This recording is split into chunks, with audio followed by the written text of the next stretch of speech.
Salam əziz şagirdlər, əziz abituriyentlər, xoş gördük sizləri. Yenə də natural ədədlər bölməsindən belə bir məsələ ilə qarşınızdayıq. Dərslərimizdən yararlanmaq üçün videoda bax, ekranda gördüyünüz WhatsApp nömrəsi ilə əlaqə saxlayıb dərslərimizə canlı və onlayn şəkildə qoşula bilərsiniz. Bu məsələnin gəlin bir yerdə həllinə baxalım. Demək, burada bizə nə deyir? Deyir ki, AB plus BA cəmi ilə, yəni bu ədədlə M ədədi bir-biri ilə nədir? Ortaq sadə vuruğu yoxdur. Ortaq sadə vuruğu yoxdur, o deməkdir ki, yəni bunlar bir-biri ilə necədirlər? Qarşılıqlı sadə ədədlərdirlər.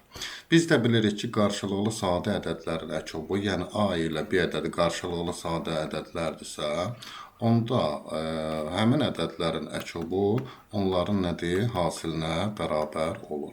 Yəni, biz məsələni verilən şərtə görə bu əkobun yerində, yəni belə bir ifadə yaza bilərik.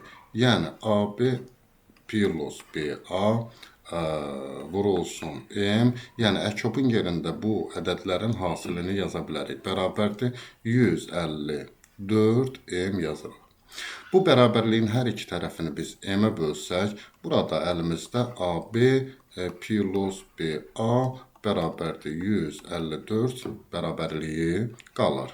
Bunları da açıb sadələşdirsək, yəni 10A plus B plus 10B plus A bərabərdir 154. Buradan 11A plus 11B bərabərdir 154. Bərabərliyin hər iki tərəfini biz 11-ə bölsək, alırıq ki, A plus B cəmi bərabərdir 14 olacaq.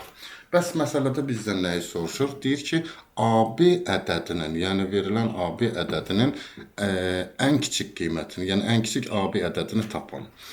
Cəmi 14 eləyən ən kiçik ədəd, mənim belə düşünürəm ki, buradan, yəni seçmə üsulundan baxsaq, A-nın yerində 5, B-nin qiymətinə nədir?